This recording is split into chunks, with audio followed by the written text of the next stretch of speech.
Bismillah. Assalamualaikum warahmatullahi wabarakatuh. Alhamdulillahirabbil alamin. Wassalatu wassalamu ala isyrafil anbiya'i wal mursalin wa ala alihi washabihi ajma'in. Amma ba'd. Sebelumnya kami ucapkan selamat bergabung kepada para peserta, para ayah dan umma yang sudah bergabung dalam kelas orang tua teladan. Saya juga ingin memperkenalkan diri. Sebelumnya nama saya Raga Abu Jiwa yang akan bertindak sebagai moderator pada malam hari ini. Kelas pada malam hari ini adalah sesi pertama dari rangkaian kelas yang terdiri dari 6 sesi ke depannya nanti sampai hari Sabtu insya Allah. Dan setiap harinya nanti akan ada satu sesi di jam yang sama yaitu jam 8 malam ba'da Isya insya Allah. Ini adalah kelas perdana yang awalnya untuk wali murid, namun dibuka untuk umum agar bisa dirasakan manfaatnya untuk orang tua yang lainnya. Lalu sekolah anak teladan sebagaimana visi misinya bermitra bersama orang tua lainnya atau orang tua murid di anak teladan, maka yang paling utama untuk diajak belajar adalah para orang tua itu sendiri. Sehingga diharapkan menjadi orang tua teladan, karena dari orang tua teladannya insya Allah akan hadir anak-anak teladan. Acara ini juga diselenggarakan atas kerjasama Yayasan Anak Teladan, Sekolah Anak Teladan, dan Komunitas Orang Tua Teladan. Karena itu diharapkan selepas program ini para orang tua tetap stay di grup sebagai bagian dari keluarga besar alumni Orang Tua Teladan. Untuk selanjutnya saya juga ingin mengingatkan para abah dan umma untuk tetap menjaga adab-adab dalam bermajelis, walaupun kelas ini tetap siapkan diri, perangkat, dan seluruh alat belajar yang diperlukan, dan ikuti dengan fokus hingga tuntas, ikatlah ilmu dengan tulisan, tidak diperbolehkan merekam dalam bentuk apapun, lalu bersabar, berdoa, dan tetap tenang jika qadarullah terjadi kendala teknis nanti. Dan tidak lupa saya ingin menyapa kepada guru kita, Ustadz Dr. Aris Munandar. Apa sudah tergabung, Ustadz? Dibuka. Ustadz, Assalamualaikum Ustadz. Assalamualaikum warahmatullahi wabarakatuh. Masya Allah, gimana kabarnya Ustadz? Alhamdulillah, lumayan sehat. Alhamdulillah. Semoga Allah selalu menjaga keluarga dan selalu diberikan keberkahan ilmu untuk selalu membaginya kepada kita Ustadz. Amin. Dan malam ini Ustadz akan membahas topik pertama kita yaitu life after marriage atau kehidupan setelah pernikahan. Seperti akan membahas tentang mengenali sifat dan kebutuhan laki-laki dan wanita yang berbeda, memahami peran suami dan peran istri dan hubungannya dengan konsep diri, tantangan di dalam pernikahan ketika pasangan tidak mampu menjalankan perannya, juga kiat-kiat menghadapi tantangan untuk bersama menjadi pribadi yang lebih baik lagi. Dan tanpa berlama-lama lagi, untuk selanjutnya kita bisa mulai sesi pertama ini kepada Ustadz Dr. Aris Munandar Hafizahullah sebagai pemberi materi. Kami persilakan waktunya Ustadz. Tafadhol. Wassalamualaikum warahmatullahi wabarakatuh. Berapa menit? Setengah jam ya? Apa ya Ustadz? Materinya itu? 60 menit ya? Berapa? 60 menit. 60 menit Ustadz. Ya. Nanti tanya jawab 30 menit. Yeah. Assalamualaikum warahmatullahi wabarakatuh. Waalaikumsalam. Innal hamdalillah nahmaduhu wa nasta'inuhu wa nastaghfiruh wa na'udzu billahi min shururi anfusina wa min sayyiati a'malina man yahdihillahu fala mudhillalah wa may yudlil fala hadiyalah wa asyhadu an la ilaha illallah wahdahu la syarikalah wa asyhadu anna Muhammadan abduhu wa rasuluhu sallallahu alaihi wa ala alihi wa sahbihi wasallam. Ba'd. Bapak dan Ibu kaum muslimin dan muslimah rahimani wa rahimakumullah, tentu menjadi keinginan semua kita, bahkan keinginan semua manusia untuk bisa merasakan hidup bahagia. Ini adalah cita-cita dimiliki oleh semua manusia yang beriman ataupun yang kafir, yang taat ataupun yang gemar maksiat. Semuanya punya cita-cita dan harapan yang sama, yaitu menjadi insan yang berbahagia Dan di antara kiat utama agar kita menjadi pribadi yang bahagia adalah ya bahagianya keadaan rumah tangga kita. Maka bahagianya rumah tangga itu akan membuahkan kebahagiaan semua individu ya, anggota keluarga tersebut. Demikian juga berawal dari rumah tangga yang bahagia, maka akan terwujud masyarakat yang bahagia. Inilah hal yang menunjukkan pentingnya berupaya untuk terwujudnya dan semakin banyaknya keluarga-keluarga muslim yang berbahagia. Dan rumah tangga kita adalah setelah akad nikah, rumah tangga kita dipenuhi dengan hari-hari yang berbahagia, maka ya tidak boleh tidak suami dan istri masing-masing harus sama-sama belajar. Ya, sama-sama belajar, suami belajar menjadi suami yang baik dan istri pun belajar dan mau belajar untuk jadi istri yang baik.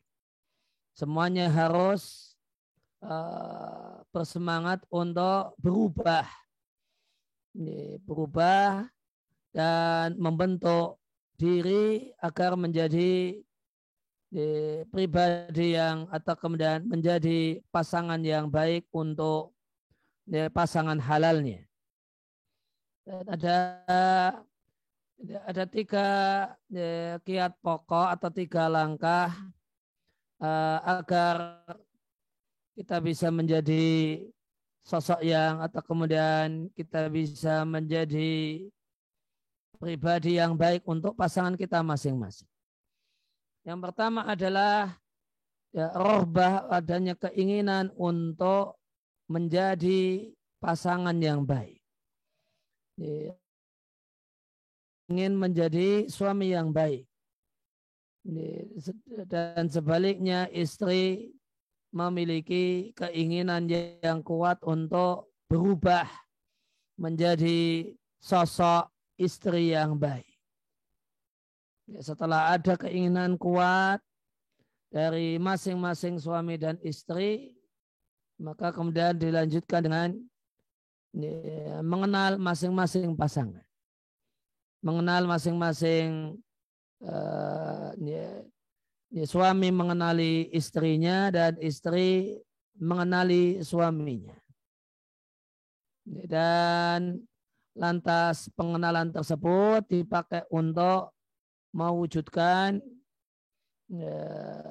bagaimanakah sikap, ucapan, tindakan yang akan memberikan kebahagiaan untuk pasangan. Maka idealnya suami istri itu demikian mengenali, saling mengenali. Sebagaimana yang dicontohkan oleh Nabi Shallallahu Alaihi Wasallam, Nabi mengenali istrinya, contohnya Ibunda Aisyah radhiallahu taala anha. Beliau kenal kapan Ibunda Aisyah itu nyaman dengan Nabi dan kapan tidak nyaman dengan Nabi, suaminya. Maka jika Ibunda Aisyah nyaman dengan Nabi, maka kalau bersumpah dia akan mengatakan, demi Allah zat yang mengutusmu dengan membawa kebenaran. Namun jika tidak nyaman dengan suaminya, Nabi kita Shallallahu Alaihi Wasallam, maka beliau akan mengatakan demi Jibril. Ketika bersumpah, maka dia tidak mau menyebut nama suaminya, namun dia katakan demi Allah Rabbnya Jibril. Ya, maka Nabi tahu apa makna kalimat pertama dan apa makna kalimat kedua yang kadang diucapkan oleh Ibunda Aisyah radhiallahu taala anha. Dan Ibunda Aisyah radhiallahu taala anha pun mengenali Nabi sehingga tahu kapan Nabi suka dan kapan Nabi tidak suka, kapan Nabi marah dan kapan Nabi tidak marah. Ya, maka ini satu pasangan setelah ada minat kuat untuk berubah, kemudian mengenali pasangan, kemudian berupaya untuk berlatih untuk menjadi suami yang baik dan istri berlatih untuk jadi istri yang baik dan latih ini perlu jatuh bangun ya ketika jatuh ya, kembali bangun untuk menuju apa yang diharapkan dan kata kunci agar terwujud ya, kebahagiaan dalam rumah tangga adalah berakhlak mulia dengan pasangan. Maka istri akan menjadi sosok wanita yang bahagia dalam rumahnya ketika mendapatkan akhlak mulia dari suaminya. Dan ya, suami itu akan menjadi laki-laki yang bahagia atau laki-laki yang paling bahagia di dunia saat ini ketika dia menjumpai akhlak mulia yang maksimal dari istrinya. Ya. Oleh karena itu, maka langkah pertama untuk terwujudnya kehidupan setelah pernikahan, setelah akad nikah yang penuh dengan kebahagiaan adalah masing-masing dari suami dan istri itu kuat, semangat yang membaca untuk bisa menjadi pribadi yang berakhlak mulia dengan pasangan. Maka semestinya dalam diri para suami itu terdapat keinginan kuat untuk menjadi suami yang baik, suami teladan. Ini karena ini di komunitas pakai nama teladan. Maka ingin menjadi suami yang berakhlak mulia, suami teladan bagi istrinya. Suami yang kemudian demikian mengisi hati dan hari-hari istrinya. Berkenaan dengan masalah keinginan kuat ini, dan kita jumpai dalam realita adanya orang-orang yang tidak punya keinginan untuk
Ya, sepertinya ada gangguan teknis. Mohon bersabar untuk para peserta. Seperti terputus dari Ustadz Aris Munandarnya.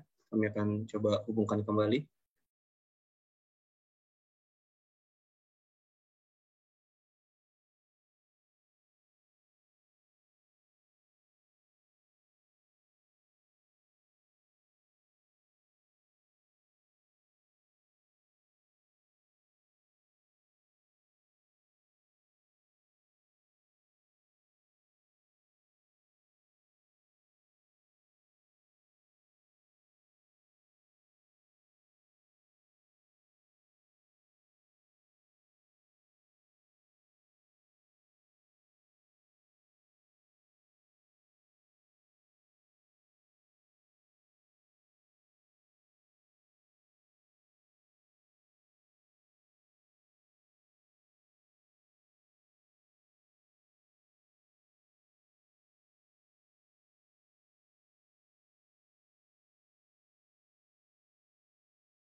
Mohon maaf tadi ini ada kendala listrik. Insyaallah. Assalamualaikum. Waalaikumsalam Ustaz.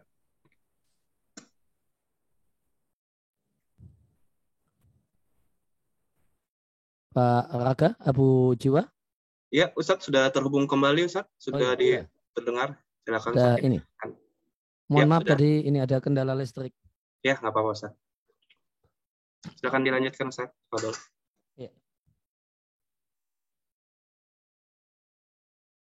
Ya, berkenaan dengan langkah pertama adanya keinginan untuk menjadi suami yang baik, maka karena dalam poin ini satu hal yang penting karena realitanya tidak semua laki-laki itu ingin jadi suami yang baik untuk istrinya.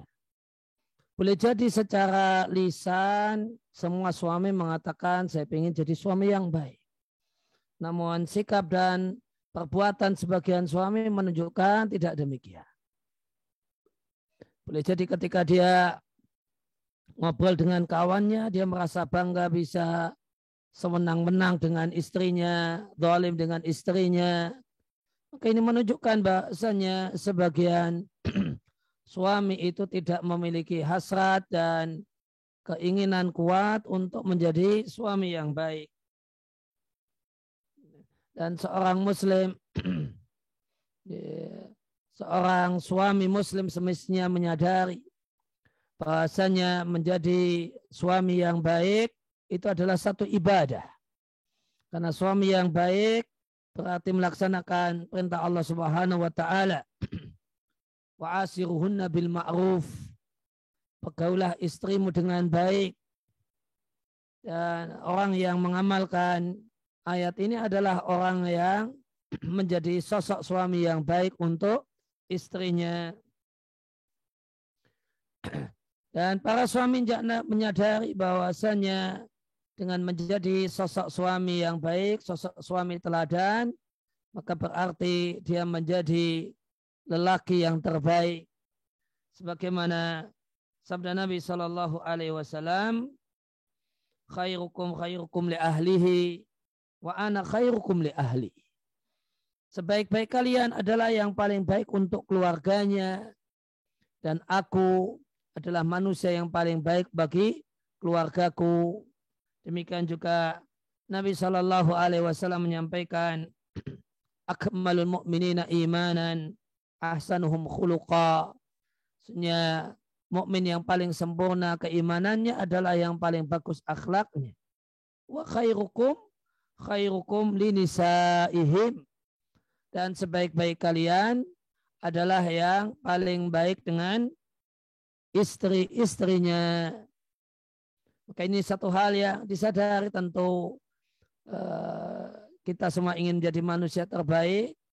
Maka Nabi sampaikan kalau ingin jadi laki-laki yang terbaik, indikatornya, tandanya, parameternya adalah menjadi sosok suami yang terbaik di mata istrinya. Demikian juga satu hal yang patut untuk disadari oleh para suami, bahasanya menjadi suami yang baik itu berarti pahala yang berlimpah di sisi Allah Subhanahu wa taala. Dan seorang laki-laki, seorang suami adalah pemimpin. Dan karakter wajib yang dimiliki oleh setiap pemimpin adalah dermawan. Tidak bisa seorang itu menjadi pemimpin kalau dia pelit. Sebagaimana karena pelit itu adalah penyakit yang paling jelek sebagaimana sabda Nabi SAW. Ketika beliau bertanya kepada salah satu suku di salah satu kabilah di Madinah, siapakah pemimpin kalian? Kemudian dikatakanlah fulan. Namun kami mempermasalahkan fulan itu adalah orangnya pelit. Maka Nabi mengatakan tidak ada penyakit yang lebih jelek dibandingkan pelit. Dan ini satu penyakit yang tidak boleh dimiliki oleh seorang pemimpin. Karena itu menjadi pemimpin yang baik itu harus dermawan. Dan di antara motivasi supaya seorang suami itu dermawan untuk keluarga yang dia pimpin, ada sabda Nabi Shallallahu Alaihi Wasallam. Nabi katakan dinarun, satu dinar itu 4,25 gram emas.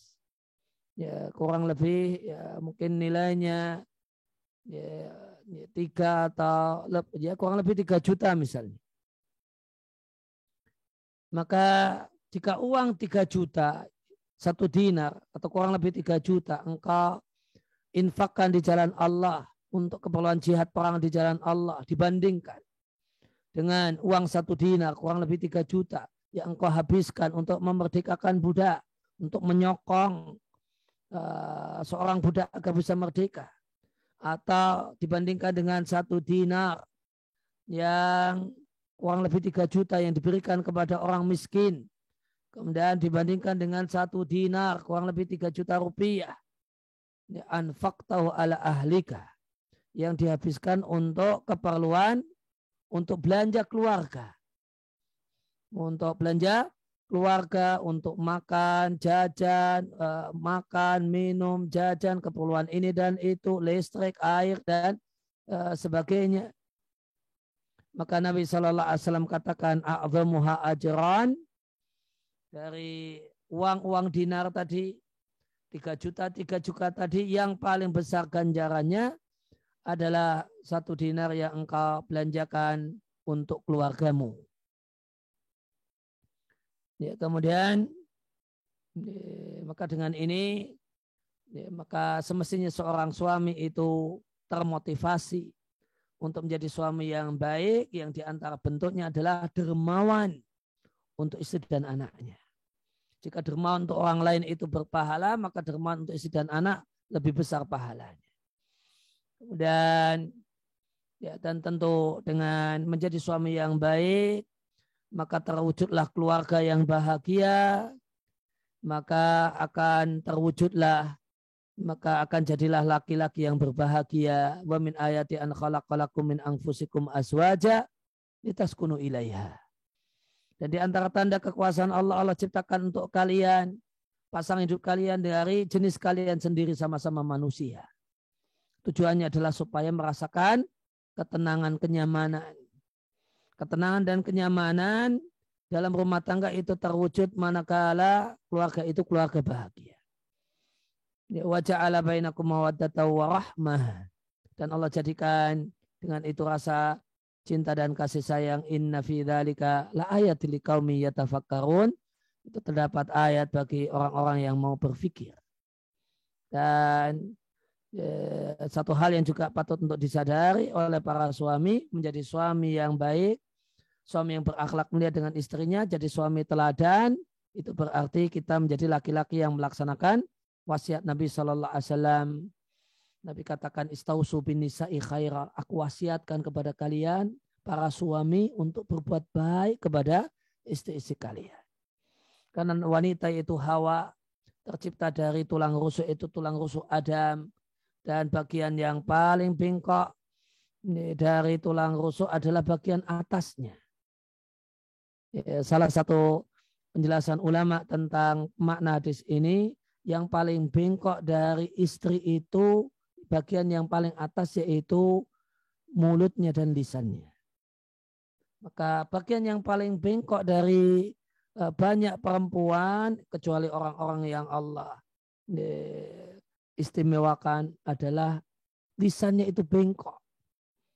Lisannya bengkok, boleh jadi bengkoknya dan bentuknya,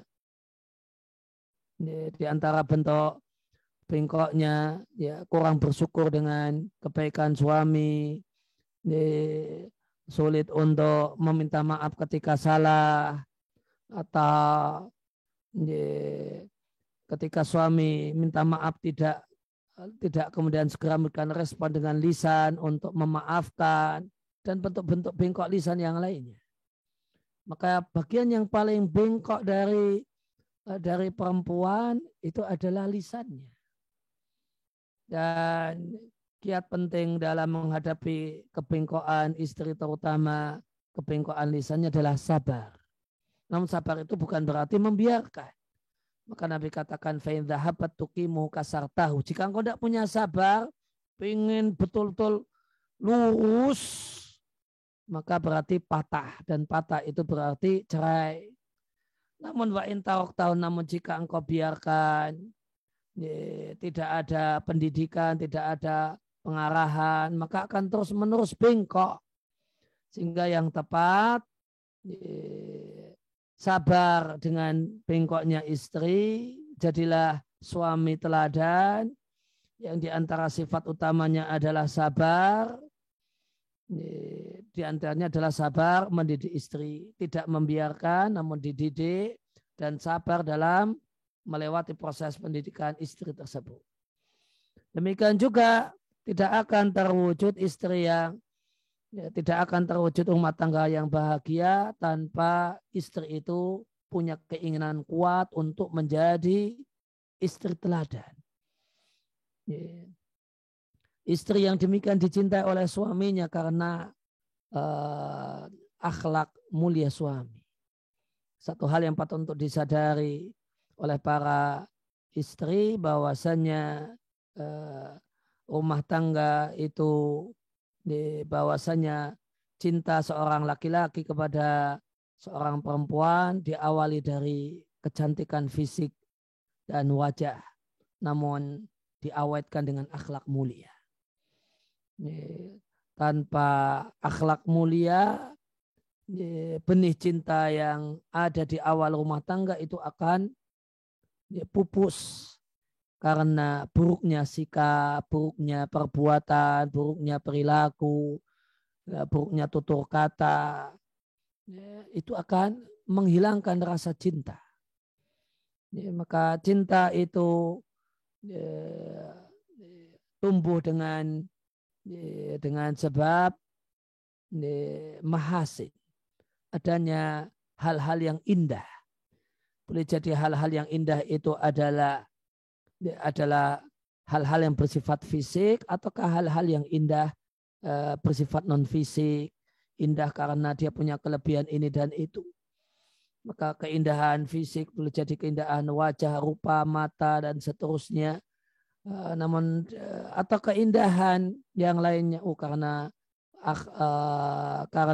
keindahan dari sisi akhlaknya, atau kemudian dari sisi hartanya, dari sisi pendidikannya, dari sisi dia hafidhah atau yang lainnya. Karena cinta itu tidak akan terwujud sebagaimana kata Ibnul Qayyim di Zadul Ma'ad kecuali dengan dua unsur. Yang pertama adalah mahasin, adanya sisi-sisi keindahan dari sesuatu yang dicintai. Kemudian yang kedua, adanya harapan untuk bisa memiliki.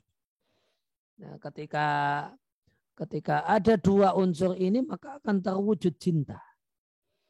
Kalau ada sesuatu yang menarik, namun diri mengatakan saya mustahil memilikinya, sudah tidak akan tumbuh cinta.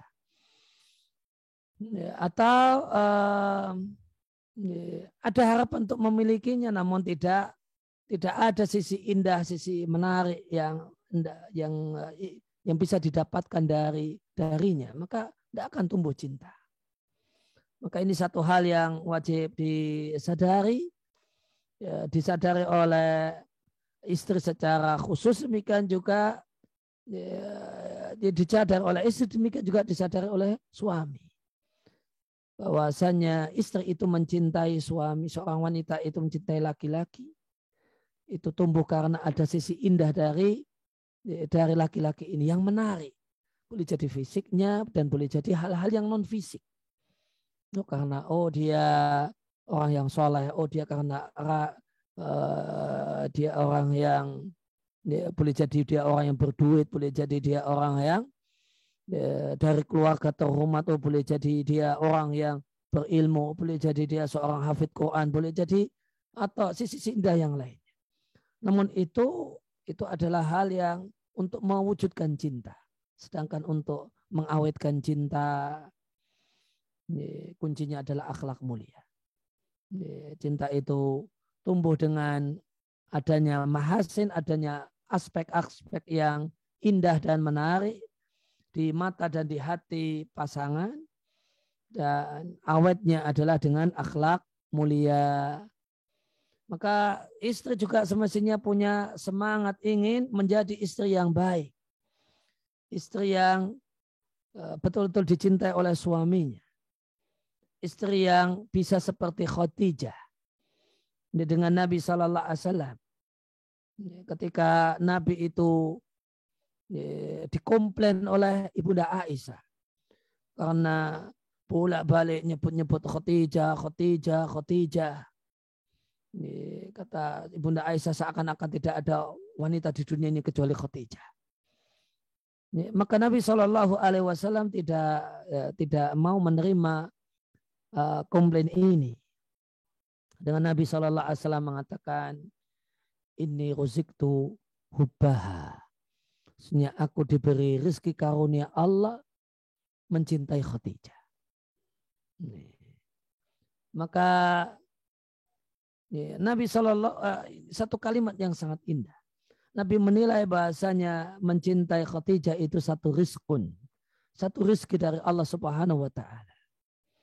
Dan bahasa cinta Nabi untuk Khadijah luar biasa. Nabi tidak menjadikan dirinya sebagai pelaku.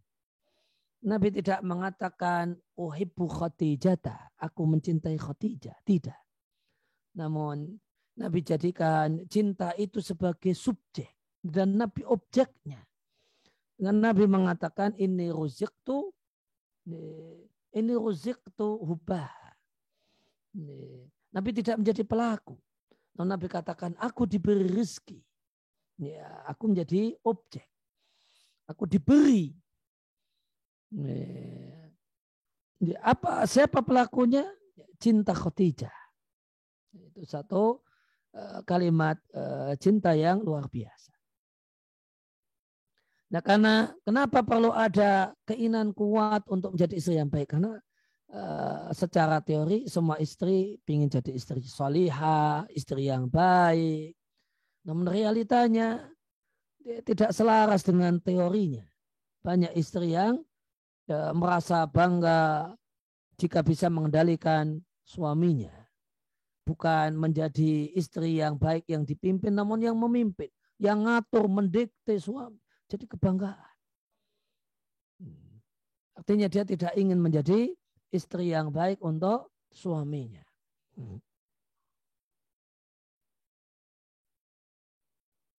Maka semestinya para wanita muslimah adalah wanita-wanita yang ingin menunaikan hak suami. Dan satu hal yang wajib disadari menjadi istri yang baik adalah ibadah. Sebagaimana sabda Nabi SAW, fa inni law kuntu amiran ahadan ayajuda li ghairillahi. Maka seandainya aku perintahkan seseorang untuk bersujud beribadah kepada selain Allah Subhanahu wa taala atau bersujud hormat, bukan ibadah ya. Saya ralat. Maka Nabi SAW mengatakan fa inni law kuntu amiran ahadan ayajuda li ghairillahi.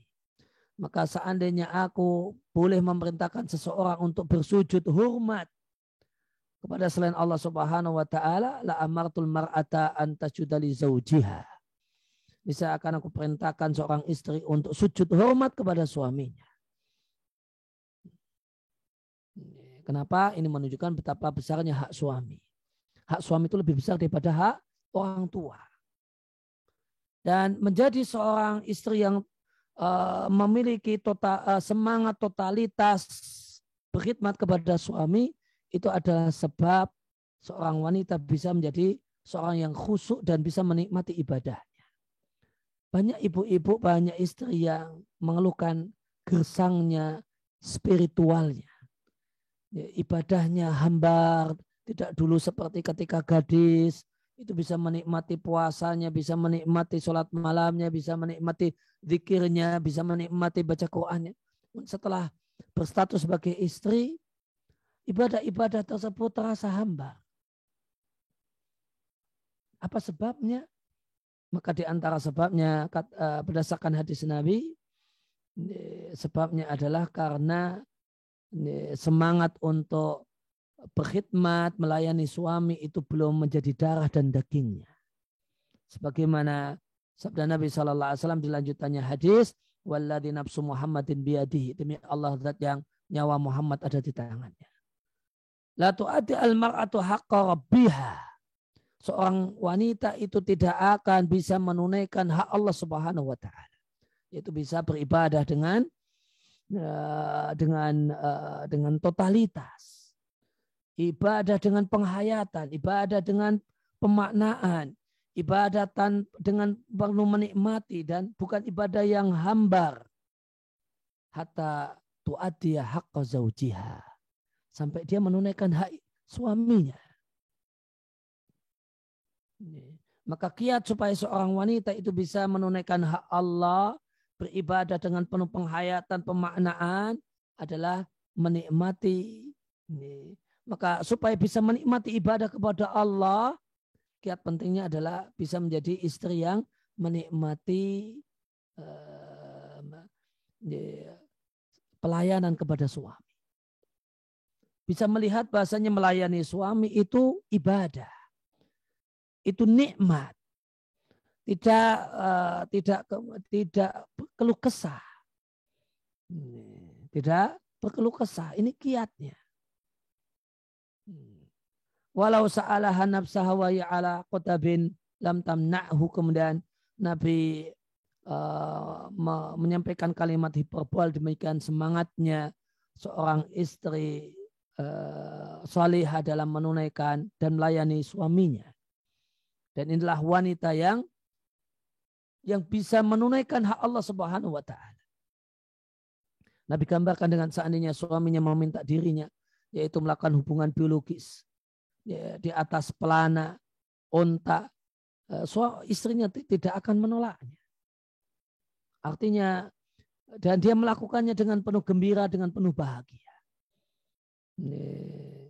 Artinya jiwa pelayanan terhadap suami, berkhidmat kepada suami, mencari ridho suami, itu sudah jadi darah dan daging. Nabi SAW menyampaikan bahwa di antara hal yang patut disadari oleh para istri, bahasanya menjadi seorang istri yang berakhlak mulia dengan suami, itu berarti menjadi wanita terbaik. Nabi ditanya tentang ayu nisa'i khair, siapakah itu wanita yang terbaik? Nabi katakan wanita terbaik adalah wanita yang jika engkau pandang, engkau akan senang. Jika suami memandang, suami akan senang, bahagia. Dan wanita yang terbaik adalah yang taat jika diminta oleh suami ini dan itu. Dan tidak wanita terbaik adalah wanita yang tidak menyelisih suaminya tentang dirinya ataupun hartanya.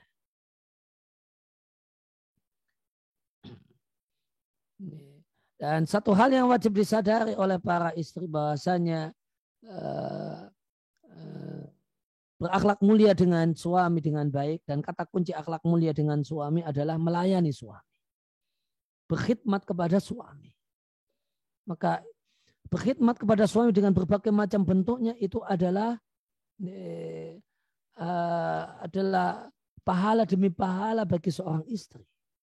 Sebagaimana sabda Nabi SAW, idza shalatil mar'atu khamsaha, jika wanita itu rajin, disiplin, sholat 5 waktu, puasa bulan Ramadan, wa hafidhat farja, menjaga farjinya, wa ata'at zaujaha, taat suaminya dan memenuhi permintaan suaminya dengan penuh bahagia, maka akan dikatakan padanya, masuklah ke dalam surga dari pintu surga mana saja engkau kehendaki. Dan satu hal yang patut untuk disadari oleh istri bahwasanya dia akan jadi wanita yang bahagia manakala rumah tangganya rumah tangga yang bahagia. Dan rumah tangga yang bahagia penuh sakinah, mawaddah, warahmah adalah rumah tangga yang isinya adalah istri yang semangat untuk melayani suami dan suami yang semangat untuk memuliakan istri. Ketika terbentuk pasangan ini, suami yang semangat untuk memuliakan istri, kemudian istri semangat berkhidmat dan melayani suami, itulah rumah tangga bahagia. Itulah rumah tangga yang ada padanya sakinah, ketenangan. itulah rumah yang di sana ada rindu dan kangen. Maka suami rindu pulang ke rumah berjumpa istrinya. Istri pun merasa tidak lengkap, ada yang kurang, manakala dia ada suaminya. Kemudian langkah yang kedua supaya terwujud rumah tangga yang bahagia, pasangan yang klop, maka kata kunci supaya di antara kata kunci yang lainnya supaya terwujud rumah tangga yang bahagia adalah suami istri itu satu frekuensi. Suami dan istri itu sudah saling klik. Suami itu klik dengan istrinya dan istri itu klik dengan suaminya.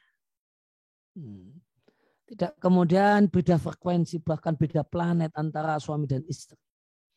Nah, supaya suami dan istri itu satu frekuensi, masing-masing bisa klik dengan pasangannya, maka di antara kiat penting adalah mengenali pasangan dan mengenali pasangan di sini terdiri dari dua hal, mengenali karakter umum. Karakter umum. Jadi karakter umum laki-laki dan karakter umum perempuan.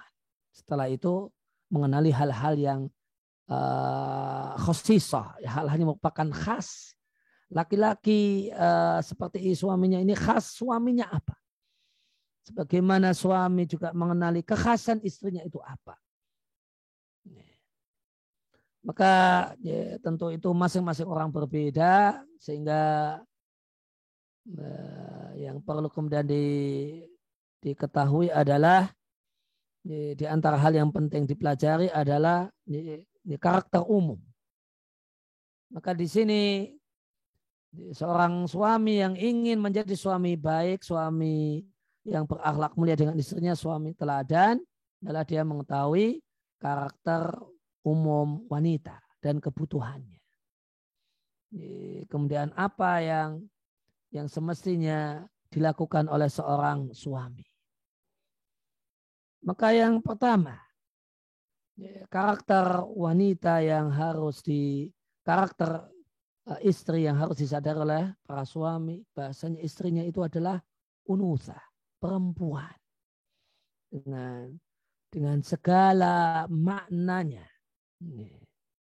Dan sebagai seorang perempuan, maka istri itu, seorang wanita itu memerlukan adanya sosok suami yang memimpinnya. Maka sesukses apapun seorang perempuan dari sisi dunia, karir, harta, dan yang lainnya, hidupnya tetap kurang.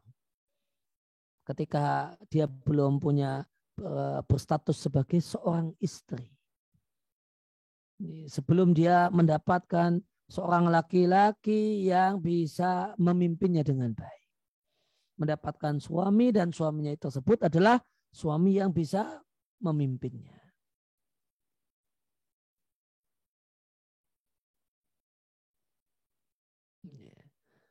Maka ketika seorang laki-laki, seorang suami menyadari bahasanya istrinya itu adalah perempuan, maka sikap yang keliru adalah manakala suami ini malah menyerahkan kepemimpinan kepada istrinya.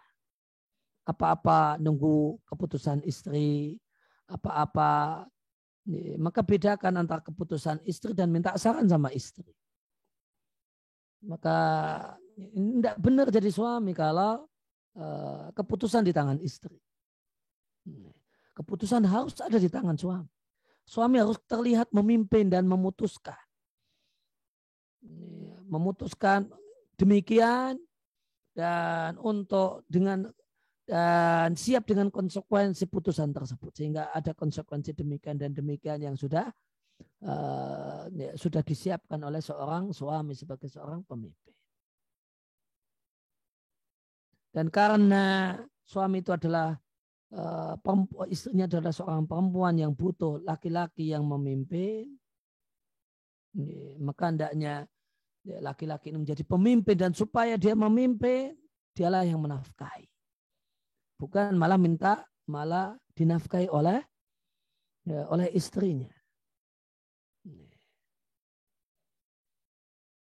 Sehingga apa yang harus dilakukan oleh seorang suami yang sadar bahwasanya istrinya itu adalah seorang perempuan,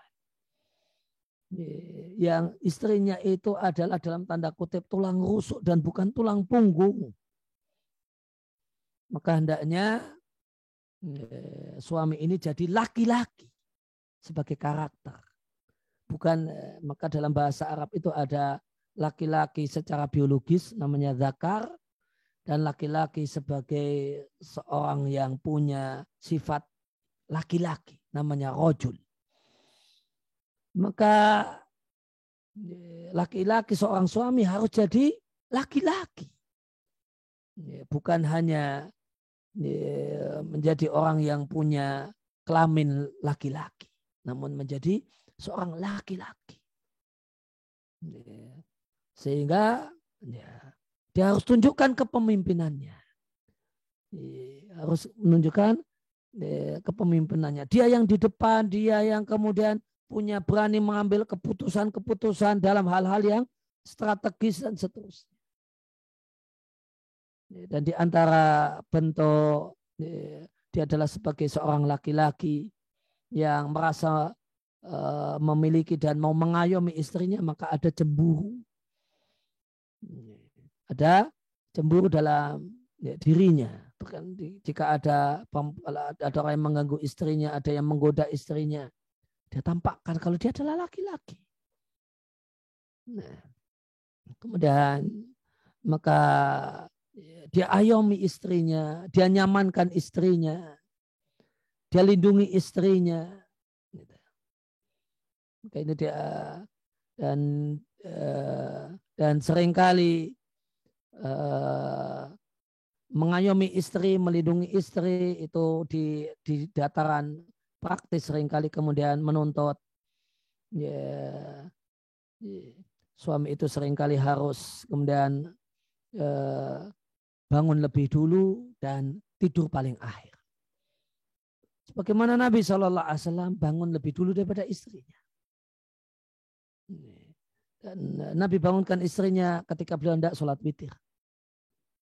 Bangun lebih dulu dan tidur paling belakangan. Dicek semuanya sudah terkunci, pintu sudah dikunci, gerbang sudah dikunci, kendaraan sudah aman dan seterusnya. Terkadang atau di antara bentuk realnya kalau dalam dataran praktis bisa dalam bentuk demikian. Kemudian satu hal yang patut disadari oleh para suami, bahasanya istrinya sebagai seorang wanita itu punya karakter khas, yaitu lemah. Maka seorang wanita itu sebagai seorang wanita dia punya lemah jiwanya, lemah fisiknya. Maka wanita ini memerlukan pundak tempat bersandar. Pundak laki-laki yang memimpin, yang menjadi tempat dia bersandar. Sebagai seorang manusia dia perlu untuk kemudian kelemahan manusia perlu di sana sujud mengadu kepada Tuhannya. Dan sebagai seorang wanita dia perlu seorang sosok laki-laki yang memiliki sosok laki-laki yang memimpin sehingga menjadi suaminya yang itu menjadi pundak tempat dia bersandar, berkeluh kesah, curhat dengan masalah-masalahnya, yang mendengar dan merespon dengan baik apa yang menjadi keluhan-keluhannya. Ya, maka sikap keliru seorang suami adalah ketika dia tahu istrinya itu lemah, malah kemudian yang dia lakukan tidak menjadi layak untuk jadi pundak tempat bersandar istri, namun malah dia tambah lemah istrinya. Dia dia jelek-jelekan istrinya, kayak gitu aja tidak bisa, kayak gitu begini-begini. Gitu. Yang ini semakin mengdonkan jiwanya. Dia marahi, dia suka memarahi istrinya. Kayak begini tidak bisa, kayak gini nggak becus seperti ini, dan seterusnya. Kayak gitu kok gampang mengeluh dan seterusnya. Jadi maka malah kemudian ditekan jiwanya. Dia wanita ini sudah punya jiwa yang lemah, malah bukannya dipegang tangannya untuk ayo bangkit bersama, ayo bangun, malah semakin ditekan, ditindas. Maka ini sikap yang keliru, sikap yang tepat. Maka hendaklah jadi laki-laki yang betul-betul memimpin, betul-betul jadi kepala rumah tangga, menjadi seorang laki-laki yang layak pundaknya itu menjadi tempat bersandar bagi istrinya. Dan di antara bentuknya, karena menyadari istri itu lemah, maka dia ingin istrinya itu makin kuat dengan dia tumbuhkan, dia sehatkan jiwa istrinya, dengan dia hormati istrinya, dia muliakan istrinya. Engkau itu adalah sosok yang mulia. Dia tumbuhkan pede dalam diri istrinya. Dan dia tunjukkan bahasanya istri ini adalah sosok penting dalam keluarga, dalam rumah tangga, dan dalam hidup suaminya. Bahwasanya tunjukkan hal tersebut. Masukkan ke dalam jiwa istri kalau dia adalah sosok yang penting dalam keluarga, dalam rumah tangga, dan dalam hati suami, dan dalam hari-hari suami.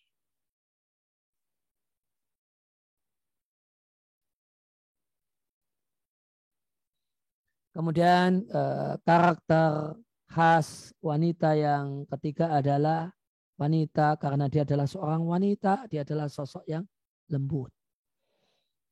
Dia adalah sosok yang lembut. Karena dia lembut, maka wanita ini memerlukan sosok laki-laki yang penyayang. Laki-laki yang mencintai, tulus mencintai. Laki-laki yang peduli. Dan laki-laki yang bisa memenuhi kebutuhan jiwanya. Karena setiap orang punya 4 kebutuhan. 4 kebutuhan. Ada kebutuhan fisik dengan makan dan minum, kebutuhan akal dengan informasi dan pengetahuan, ada kemudian kebutuhan spiritual dengan iman, amal soleh, ibadah, dan ada kebutuhan jiwa. Kebutuhan jiwa, yaitu mendapatkan kasih sayang, dicintai, diperhatikan, kemudian punya suami yang empati, peduli, sehingga tidak mengalami tidak mengalami kegersangan dan kegersangan jiwa. Maka orang yang bahagia dan orang yang beruntung dan mulia adalah orang yang terpenuhi semua 4 kebutuhannya tadi. Kebutuhan fisiknya terpenuhi, kebutuhan akalnya terpenuhi, kebutuhan hati dan imannya juga terpenuhi, dan ada kebutuhan jiwanya. Maka hendaknya suami menyadari bahasanya dia seorang suami, adalah suami yang membahagiakan istri, bukan hanya sekedar memenuhi kebutuhan lahiriahnya. Saya sudah siapkan makan minumnya, uang macam-macam, sudah. Gitu. Berarti saya sudah jadi suami yang baik. Tidak. Suami yang baik memenuhi 4 kebutuhan istri ini. Akalnya perlu mendapatkan ilmu dan pendidikan. Hatinya perlu diberi hati dan spiritual, dan imannya itu perlu diberi kesempatan, punya waktu untuk beribadah, punya waktu untuk baca Quran, untuk berzikir, untuk ini diajak sholat malam, diajak puasa sunnah bareng, dan diberi contoh dan keteladanan untuk itu. Demikian juga dipenuhilah kebutuhan jiwa istri. Istri merasa disayangi, dicintai, dan ada lelaki yang tulus mencintainya, yang peduli dan perhatian dengannya. Lantas apa langkah praktis yang perlu dilakukan oleh seorang suami dalam hal ini? Untuk kemudian memenuhi kebutuhan atifah, kebutuhan emosi dan jiwa. Maka di antara yang dilakukan adalah tutur kata yang lembut.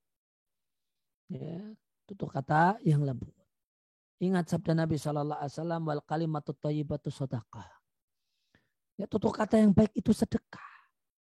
Jika tutur kata baik dengan orang yang tidak dikenal dan tidak punya hubungan apa-apa di luar sana, itu bernilai pahala. Maka sadari bahasanya pahalanya lebih besar manakala tutur kata yang baik itu diberikan kepada istri, diberikan kepada anak, diberikan kepada orang tua.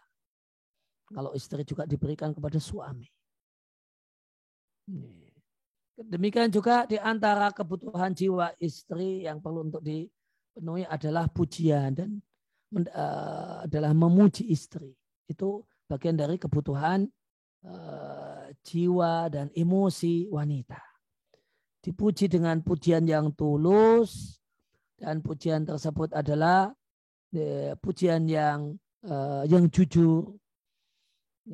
Boleh jadi pujian untuk pakaian yang dia pakai, kecantikannya, boleh jadi pipinya, bibirnya, matanya, alisnya, atau pujian untuk masakannya, dengan pujian untuk perannya dalam rumah, ucapan terima kasih, ada apresiasi karena udah beres-beres rumah.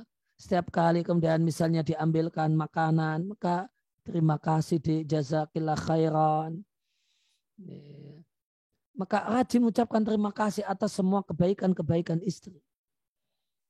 Boleh jadi diambilkan anduk dan pakaian ganti, maka diterima dengan terima kasih. Dan semua kebaikan-kebaikan istri. Kemudian dan di antara langkah praktisnya adalah memberikan perhatian yang lebih ketika di kondisi-kondisi khusus. Misalnya perhatian yang lebih ketika sakit. Jangan malah masa bodoh ketika sakit. Namun ketika sakit harusnya terlihat sekali sayang, kasih sayang suami, cinta suami, perhatian suami, kekhawatiran suami. Kalau posisinya di luar tempat, di luar kota, maka rajin tanya kabar gimana perkembangannya, obatnya sudah diminum ataukah belum, kemudian ini, dan katakan saya sedih dengan sakitmu. Gitu. Saya di sini sedih, saya di sini rajin berdoa agar Allah Subhanahu wa taala memberikan padamu kesembuhan yang sempurna dan seterusnya. Ungkapkan itu sebagai bentuk perhatian. Demikian juga memberikan perhatian dan pemakluman ketika istri itu sakit dan memang sakit. Memberikan pemakluman dan perhatian ketika istri itu capek dan memang capek. Boleh jadi dengan dipijit-pijit, boleh jadi dengan diberi kesempatan untuk istirahat, untuk tidur yang nyaman, anak-anak kemudian dikondisikan, selimuti badannya dan seterusnya sebagai diusap, tidur yang nyenyak ya, supaya nanti segera sekedar kondisinya baik dan sehat, baik dan fit, segar. Kemudian yang keempat, yang ini sudah sedikit kita singgung di antara karakter dasar perempuan yang ini sudah diingatkan oleh Nabi Shallallahu Alaihi Wasallam adalah karakter dasar perempuan itu bengkok. Ya, apa yang dimaksud dengan bengkok? Bengkok di sini artinya tidak bisa menyikapi sikon dan keadaan sebagaimana idealnya. Kalau ada musibah ya sabar, kalau ada masalah ya jangan tergesa, kalau ada kebutuhan ya jangan tergesa-gesa, dipikir yang baik. Kalau ada yang bikin memancing emosi ya jangan terpancing emosi. Atau kalau kemudian ada hal yang bikin sebel ya maka sebel yang sewajarnya. Jangan sebel yang berlebihan. Sehingga sebel kepada suami, jangan kemudian sebel yang overdosis dan tidak proporsional. Akhirnya dia umpat-umpat suaminya, dia caci maki suaminya, dia menggunakan akhirnya karena lagi sebel keluarlah negasi general. Aku tahu memang engkau tidak pernah sayang kepada diriku, tidak pernah cinta padaku, karena sebel sama istri, sama suami. Ya, maka selalu engkau itu begitu. Tidak pernah engkau itu demikian. Setiap kali gini mesti kamu itu begini. Ya, ini kasih general. Yang ini Nabi katakan ini namanya kufranul ashir, menutupi kebaikan suami. Nah, menghadapi istri ketika istri itu istri yang baik, maka bengkok ini adalah satu penyakit yang kadang kambuh. Kalau istri yang baik itu tidak bengkok terus-terusan, namun bengkoknya kadang-kadang. Dan sesolihah apapun seorang wanita solihah dan wanita yang belajar agama tetap ada bengkoknya. Sehingga sabarlah wahai para suami. Sehingga maka interaksi yang keliru ketika istri itu bengkok adalah meluruskannya dengan paksa. Memarahinya.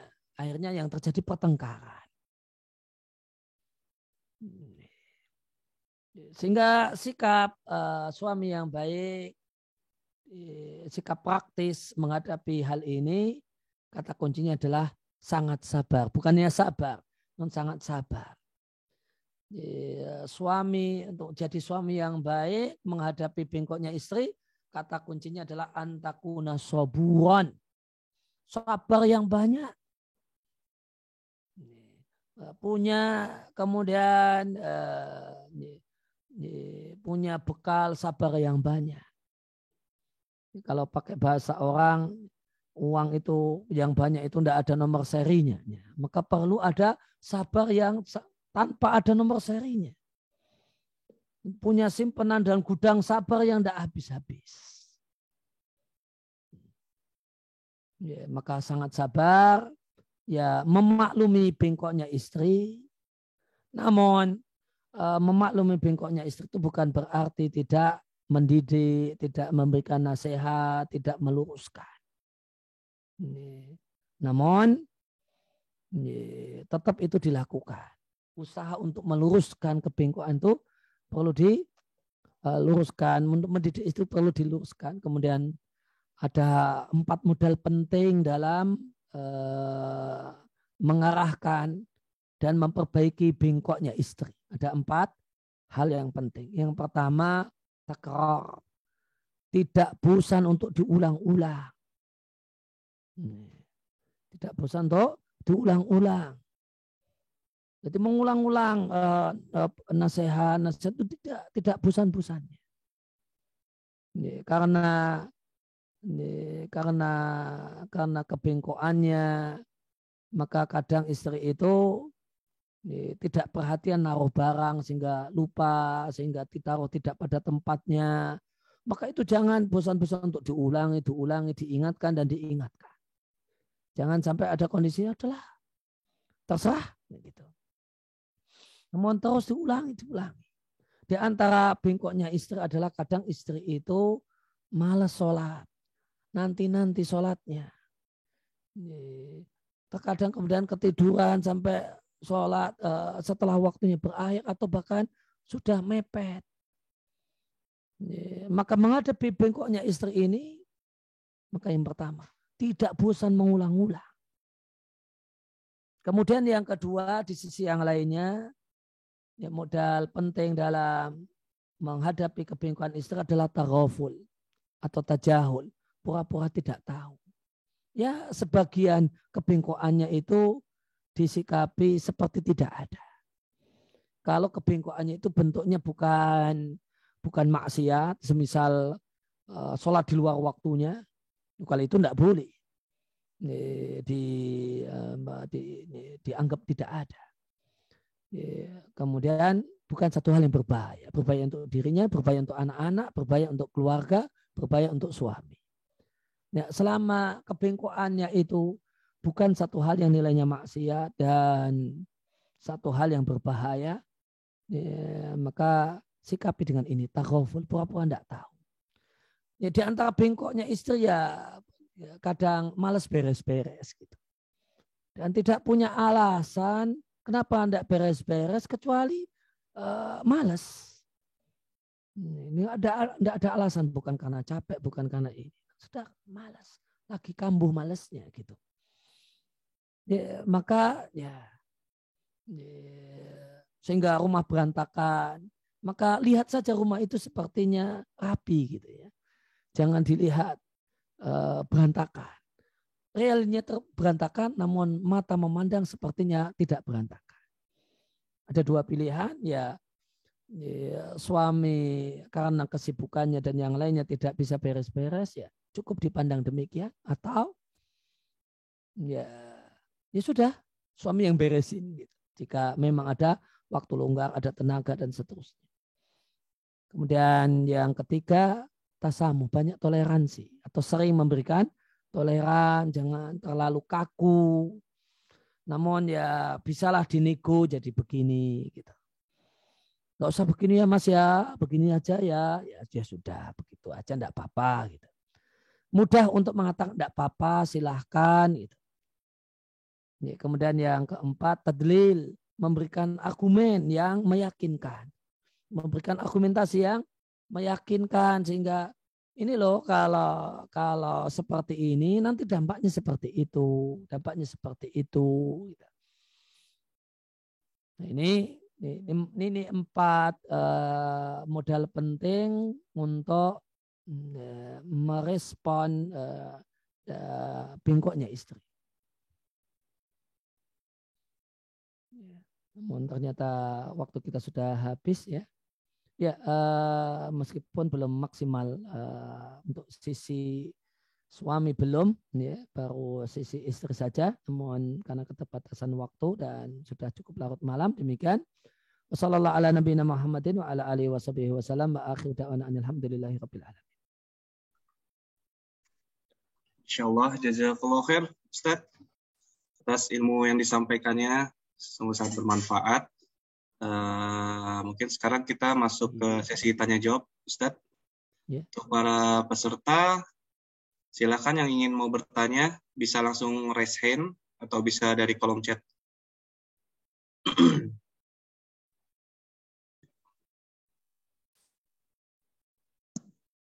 Silakan. Belum ada yang raise hand.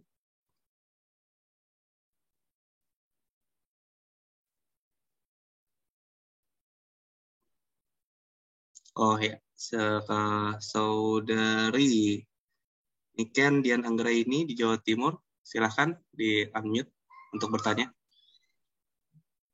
Bismillahirrahmanirrahim. Assalamualaikum Ustadz Aris.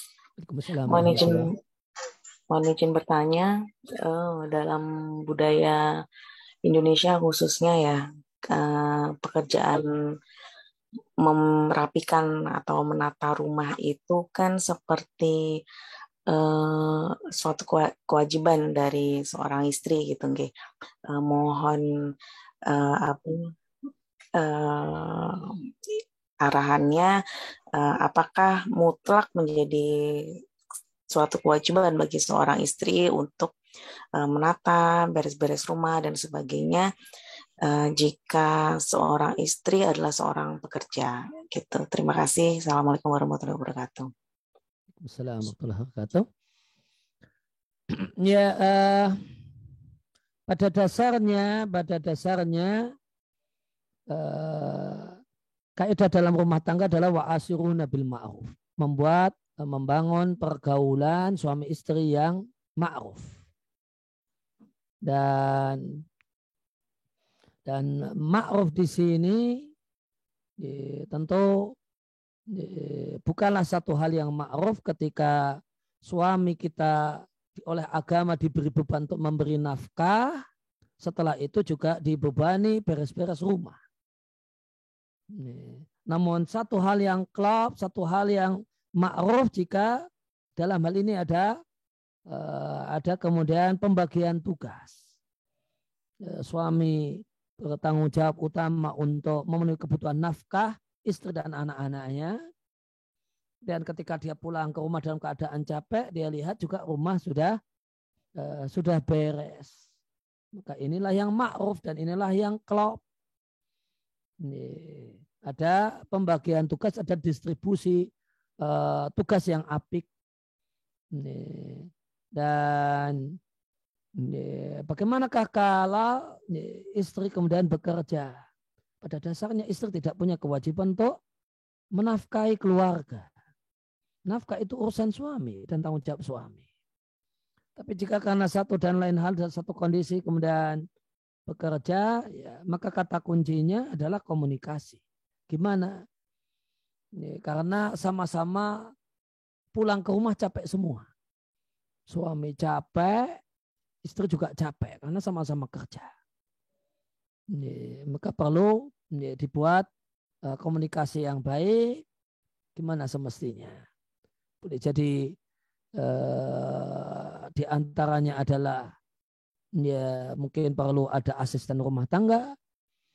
Di antaranya adalah ya sudah pokoknya kalau hari aktif kerja biarkan rumah berantakan, tidak karuan.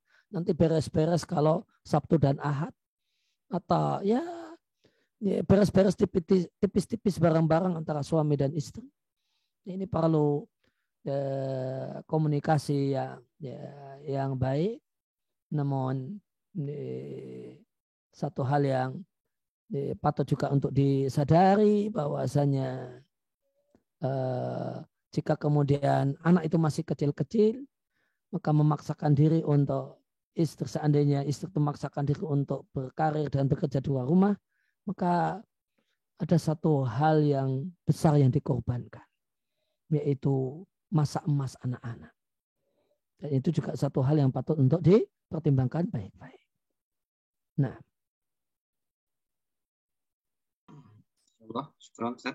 Pertanyaan berikutnya, saudari Eka Norma, silakan di-unmute untuk bertanya.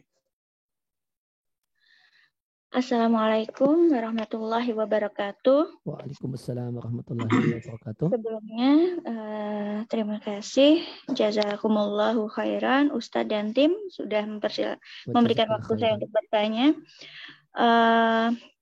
Yang mau saya tanyakan, suami saya itu tipe yang banyak menyerahkan, misal saya menanyakan tentang suatu, terserahlah sayang, atur aja. Nanti kalau misal sekolah anak, terserah sayang, carikan saja. Nanti itu bagaimana ya Ustadz ya? Jadi misalkan survei apa segala hal gitu, pasti akan saya dulu yang kerjakan. Kemudian yang mimpin dan mengatur rumah jadinya ibu ya? Iya, karena nanti apa gitu, terserah sayang, diatur aja apa-apa. Nanti gimana lah, terserah baiknya gimana. Jadi fokusnya suami memang lebih ke kerja akhirnya gitu. Meskipun sekarang sudah mulai berubah, mulai ikut mengasuh dan lain sebagainya, tapi masih beberapa hal, misal tabungan anak dan lain sebagainya, itu terserah atur aja, uang pun terserah atur aja. Itu gimana ya Ustadz ya? Mungkin itu aja. Mohon penjelasannya yang nanti bisa saya sampaikan ke suami saya. Kebetulan ini tadi nggak ikut karena masih di lapangan. Terima kasih. Ya, ya tadi bagian dari materi yang sudah disampaikan bahwasannya seorang suami yang baik dia memimpin dan dia yang pegang kendali. Dia memimpin, pegang kendali. Kalau karena kesibukan pekerjaan dan sebagainya, maka dia harus punya semestinya punya arahan global. Arahan global. Dan panduan. Nanti boleh jadi istri yang menerjemahkan detailnya. Misalnya masalah keuangan. Keuangan itu arahan global semestinya tetap datang dari suami. Suami menegaskan ini uang untuk ini, untuk ini, untuk ini, gitu. Kemudian detailnya silakan kemudian diserahkan kepada istri. Dan untuk hal-hal yang suami itu punya waktu, punya tenaga, punya pikiran, hendaknya suami berpikir untuk sekolah anak ini. Maka perlu ada musyawarah kerja di rumah yang bisa dilakukan menjelang tidur, ketika tidur berdua di kamar. Itu semestinya adalah waktu untuk musyawarah kerja rumah tangga. Ngobrolkan ini anak kita sudah mau sekolah, TK seperti apa, anak ini mau diarahkan seperti apa. Karena ya TK-nya harus kemudian TK yang bikin anak itu pintar ngaji, jangan pintar nyanyi. Ya, suami ngasih panduan. TK yang kemudian bikin pintar ngaji, coba cari apa pilihan TK yang ada di sekitaran kita dan berbagai. Kemudian setelah itu boleh jadi istri yang cari, setelah hunting nanti dirembuk lagi. Ini ada ini gimana ini. Maka kemudian suami ngasih pengarahan. Oh ya kalau bisa ya TK-nya itu sejalan arah saya berangkat kerja. Kalau memang ada beberapa pilihan. Tapi kalau seandainya tidak ada pilihan ya agak muter sih tidak apa-apa. Nanti biar sekalian saya ajak berangkat bareng masuk kantor nanti ini. Ayah yang nganter, nanti bunda yang jemput ya gitu. Ya, jadi ada kemudian keputusan pembagian tugas. Saya yang nganter, ya, bunda yang jemput. Ya, nanti posisi sekolahnya yang begini yang begitu. Ya, tidak kemudian dipasrahkan total. Karena dipasrahkan total ini istri jadi tulang punggung dan bukan tulang rusuk ini namanya kata orang. Maka seorang laki-laki hendaknya dia memimpin dan diantara bentuk kepemimpinan adalah mengatur semuanya. Minimal ya itulah qawwam. Dan itu yang dibutuhkan oleh normalnya seorang wanita. Dan memimpin ini minimalnya adalah memberikan arahan global semua ya, kegiatan rumah dan kegiatan anak dan istri. Dan di antara cara praktisnya adalah suami hendaknya ya, menyediakan waktu kurang lebih setengah jam untuk ngobrol sebelum tidur bareng dengan istrinya. Ya, manfaatkan itu untuk ini ada masalah apa, kemudian akan ada acara apa, dan ada arahan apa. Ya, istri juga memancing. Dan istri yang baik ingin supaya suaminya jadi pemimpin, dia pancing dengan pertanyaan, tolong diberi putusan lah. Tolong saya nunggu keputusanmu gitu, sebagai seorang pemimpin. Dan jadi suami jangan biarkan suami merasa tugas dia kerja, pulang bawa duit, setelah itu yang lain bukan urusan dia. Suami harus disadarkan bukan seperti itu pemimpin. Bukan seperti itu dalam bahasa misalnya di kampung, bukan seperti itu namanya jadi Pak Lurah, bukan seperti itu namanya jadi bupati. bukan seperti itu jadi presiden, bukan seperti itu jadi gubernur, bukan seperti itu jadi presiden. Harus tahu semuanya. Semuanya harus lewat dia, minimal ya, arahan global. Nah, maka seorang pemimpin itu akan terlihat betul-betul sebagai seorang pemimpin ketika banyak tindakan yang dilakukan oleh orang yang di bawah, dalam hal ini istri dan anak-anaknya, ini berdasarkan arahan ayah. Sebagaimana seorang misalnya seorang kepala rumah tangga atau kepala negara, maka bawahannya akan mengatakan berdasarkan petunjuk Bapak Presiden. Nah, maka harus demikian dan demikian. Maka yang memimpin adalah memang betul-betul yang menjadi pemimpin. Jadi itu trik praktisnya demikian.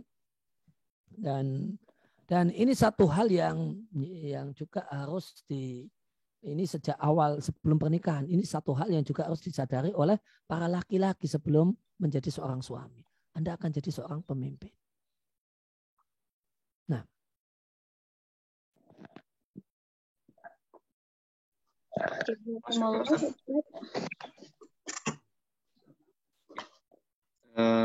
penanya berikutnya kepada Pak Muhammad Suprayitno. Silakan di-unmute, Pak. Bismillahirrahmanirrahim. Suara saya terdengar? Ya, terdengar, Pak. Putus-putus ini tadi. Ya. Assalamualaikum warahmatullahi wabarakatuh. Mohon izin Ustaz ingin bertanya. Semoga Ustaz Aris Munandar dirahmati Allah Subhanahu wa taala dan serta keluarganya. Amin. Antum kadzalik. Sebelumnya begini, Ustaz ingin bertanya, seperti Ibunda Siti Hajar dengan Nabi Ibrahim, yang Nabi Ismail itu ditinggal oleh Nabi Ibrahim. Itu Nabi Ismail itu mendapatkan ketauhidan dan berimanan sangat kuat gitu. Sama dengan yang para ulama terdahulu yang menuntut ilmu meninggalkan anak dan istrinya, tapi anaknya itu menjadi seorang ulama yang kuat gitu dalam iman. Itu cara kita mendidiknya bagaimana? Dari segi seorang ibu dan dari segi seorang ayah yang dikorelasikan pada saat ini, yang ayah itu banyak juga yang bekerja di luar gitu, yang jarang di rumah gitu. Jazakallahu khair Ustaz. Ya, Assalamualaikum warahmatullahi wabarakatuh. Assalamualaikum warahmatullahi wabarakatuh. Ya, kalau masalah pendidikan Ismail, maka ini apa yang disampaikan oleh Bapak tadi, Pak siapa tadi, Pak Muhammad tadi, itu karena dapat ceritanya kurang lengkap, Pak. Bapak kurang, jangan dikira kemudian Nabi Ibrahim meninggalkan Hajar dan Ismail, kemudian setelah itu tidak pernah ditengok-tengok.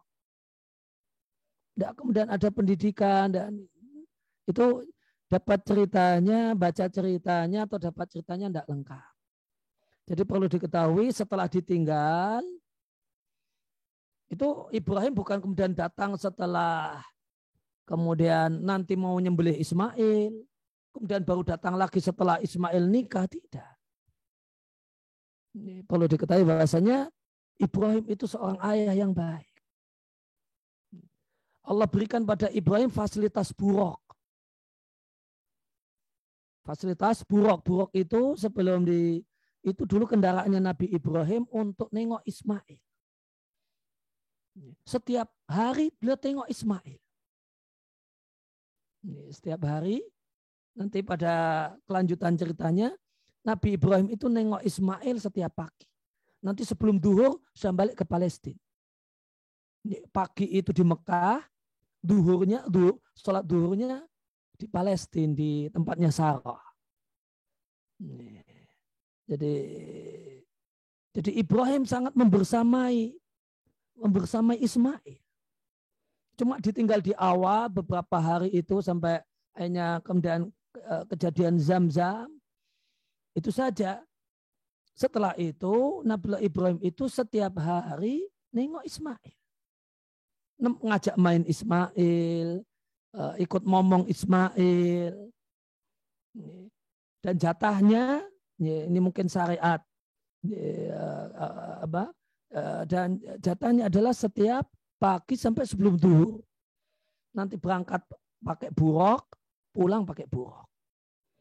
Jadi jangan dikira tiba-tiba kemudian Ismail ketika sudah menjadi remaja tanggung, itu kemudian baru kemudian Ibrahim ketemu Ismail, kemudian Ibrahim menciptakan mimpinya untuk menyembelih Ismail, kemudian dia bisa kemudian nyaman dengan ayahnya, mengatakan, ayahku, lakukanlah apa yang Allah perintahkan kepada. Ya, tidak demikian. Jadi maka Ismail adalah tumbuh dalam keadaan punya sosok ayah, dan ayah yang perhatian, ayah yang peduli, bukan ayah yang masa bodoh dengan pendidikan, jiwa, pengetahuan anaknya. Ya, kalau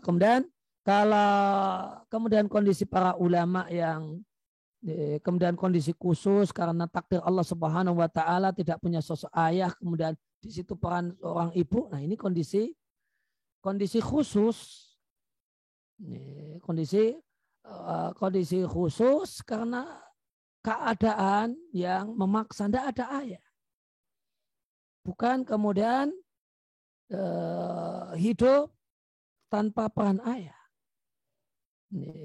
Maka banyak anak di tempat kita itu yatim karena ayah yang sibuk, bukan karena tidak punya ayah. Dan sebagian lagi banyak anak di tempat kita tumbuh besar yatim piatu karena ayah yang sibuk dan ibu yang tidak peduli. Nah,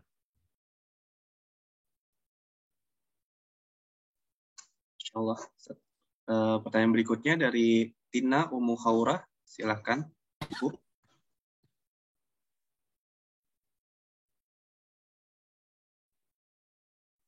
Ibu Tina Ummu Khaurah. Ya, assalamualaikum warahmatullahi. Waalaikumsalam warahmatullahi wabarakatuh. Ingin bertanya kepada Ustadz Aris Hafizahullah. Silakan, Bu. Bagaimana jika suami mudah berputus asa dalam mengingatkan istri, sedangkan dijelaskan bahwa suami harus punya bekal tidak bosan untuk mengulang-ulang? Apakah akan berdampak dalam jalinan rumah tangganya, Ustadz? Syukran. Gimana, Bu? Bisa diulangi? Suami gimana? Jika suami itu mudah berputus asa dalam mengingatkan istri, sedangkan Ustadz tadi menjelaskan bahwa suami harus punya bekal tidak bosan untuk mengulang-ulang, mengingatkan maksudnya, Ustadz. Ya, ini perlunya suami juga ngaji, jadi ayah itu ngaji sehingga diingatkan, dimotivasi, gitu. Dan diingatkan bahasanya suami itu harus jadi pendidik jadi guru, itu ya modal pokoknya enggak bosan.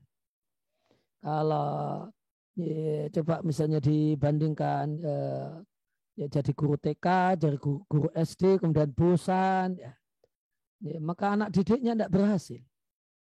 Namun karena tidak bosan mengulang-ulang, tidak bosan dalam tanda kutip cerewet terus, gitu. Nah, maka itu yang kemudian pendidikannya yang ada hasilnya. Sehingga di sini perlu charger, perlu cas keimanan, perlu cas untuk kemudian diingatkan akan tanggung jawab, disemangati, dimotivasi, diingatkan dengan tanggung jawabnya. Maka perlunya forum-forum semacam ini, forum ini ayah bunda teladan ini jadi wahana penting untuk sharing, untuk diingatkan. Sudah tahu sebenarnya, sudah tahu. Namun sifat manusia itu perlu diingatkan. Sehingga sifat cara Al-Quran mendidik manusia adalah mengulang-ulang. Ajaan untuk beriman itu diulang-ulang, berserakan dari surat Al-Baqarah sampai dan ayat-ayat selanjutnya. Diulang-ulang. Taat pada Allah dan Rasulnya. Itu sudah satu hal yang sudah diketahui. Namun Al-Quran mengajak kita untuk diulang-ulang dan diulang-ulang. Itu sifat manusia.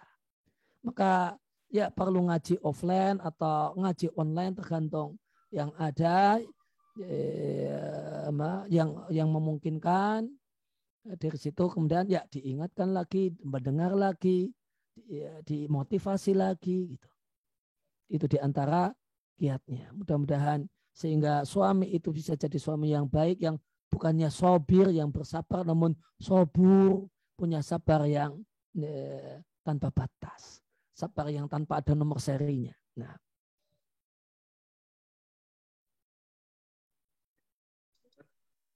Ya, silakan lanjutnya. Ya, ini ada pertanyaan Ustaz dari chat, dari hamba Allah. Bismillah, Assalamualaikum Ustaz. Semoga Allah senantiasa menjaga Ustaz keluarga dan panitia daurah dalam kebaikan. Ustaz, izin bertanya, apabila istri tidak mencintai suami sama sekali, padahal dalam keadaan ini suaminya itu baik agamanya dan akhlaknya, namun buruk fisiknya. Sementara istri tersebut memiliki penyakit, dalam tanda kutip, bila ia tidak suka pada seseorang akan sangat terlihat di wajah dan perilakunya. Bahkan bentuk-bentuk berbuat baik suami yang tadi Ustadz contohkan semua sudah dilakukan, namun yang ada malah membuat istrinya jengah. Apakah yang harus istri lakukan agar dapat lebih mampu berkhidmat dan berbakti pada suami, Ustadz? Ya, solusinya adalah berupaya untuk, kata orang anak muda sekarang, berdamai dengan diri sendiri. Ya, menyadari ya kemudian ini suratan takdirnya punya suami jelek seperti itu, boleh jadi mukanya buruk. Kemudian coba berdamai dengan hatinya, dengan dirinya. Ya minimal kalau belum bisa mencintai dengan hati, maka perilaku bisa berperilaku yang baik. Ya, sebagaimana istri bisa berperilaku baik dengan tetangga dan sebagainya yang tidak dicintai, dengan orang yang baru ketemu, nggak ada cinta, namun bisa tetap berbuat baik, bisa menampakkan wajah yang ceria dan seterusnya. Namun jika usaha untuk berdamai dengan jiwa dan hati itu tidak berhasil dan gagal, ya maka Islam tidak melarang untuk seandainya terjadinya gugat cerai gara-gara ini. Khulu dalam Islam itu sebabnya adalah adalah semacam ini. Pernikahan seorang wanita bernama Jamilah dengan Thabit bin Qais ibn Syammas. Yang Jamilah ini mengatakan bahwasanya, ya, wahai Nabi, aku tidak cela suamiku fidinin wala khuluqin. Kualitas agamanya, akhlaknya dan sikapnya dengan istri semuanya tanpa cacat. Namun aku khawatir al-kufra fil Islam. Tidak bisa menjadi istri yang baik, istri yang berbakti. Karena tidaklah tambah hari kecuali aku tambah jengkel. Sampai di satu riwayat, istrinya Thabit bin Qais bin Syammas ini mengatakan, jika lihat suaminya saya ingin meludah di wajahnya. Karena sudah tidak bisa lagi berdamai dengan hatinya, maka ingin pisah agar segera bisa kemudian dikondisikan dengan baik, dan Nabi pun mengizinkannya.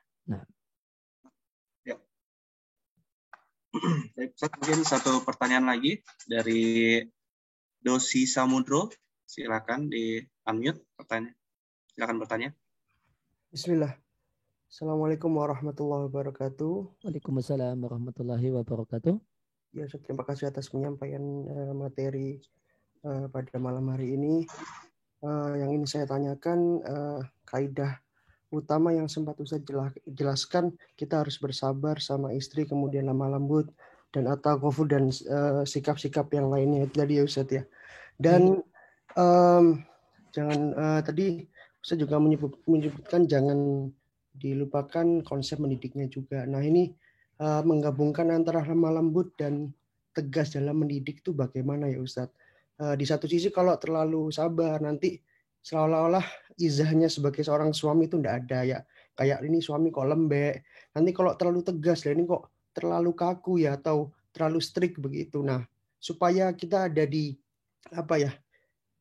koridor yang optimal itu seperti apa Ustadz? Sekian, terima kasih. Ya, oleh karena itu maka para ulama menyebutkan bahasanya interaksi suami istri itu namanya fanu ta'ammul baina zaujaini, seni interaksi. Dia seni. Dia bukan ilmu fisika, kimia, matematika, ilmu empiris yang takarannya jelas. Ini dosisnya sekian, ini sekian. Enggak, dia itu seni. Dan bersikap dengan, bukannya suami istri, bersikap dengan semua orang itu seni. Dan memimpin itu seni memimpin. Bukan ilmu memimpin. Bukan ilmu yang memimpin dalam pengertian ilmu empiris, takarannya jelas, ini ukurannya jelas, tidak. Jadi tidak bisa ditanyakan berapa takarannya, berapa ini, tidak bisa, karena itu seni. Seni itu, sehingga memimpin itu sering saya contohkan seperti orang main layangan. Main layangan itu ya laki-laki kan ya umumnya suka main layangan, mungkin kecuali saya yang enggak, waktu kecilnya enggak suka main layangan. Main layangan itu di situ laki-laki suka main layangan itu mungkin ada hikmahnya itu. Ini loh jadi pemimpin, kamu itu nanti jadi pemimpin. Jadi pemimpin itu seperti main layangan. Main layangan itu kadang dilepas, benangnya biarin diulur, kata bahasa Jawanya, enggak tahu bahasa Indonesia apa ya. Ya, namun nanti ada waktu tertentu harus ditarik kuat, harus ditarik kencang, ditarik dan nariknya kencang. Nah, gitu. Kapan lepas, kapan narik kencang, itu seni gitu. Itu seni. Ya, dan orang itu belajar ini dari ya banyak hal. Nah, gimana supaya mendapatkan seni tersebut? Ya, masing-masing orang belajar dari rumah tangga ayahnya, keluarganya masing-masing. Dia lihat cara ayah memimpin, dia lihat cara ayahnya memimpin keluarganya.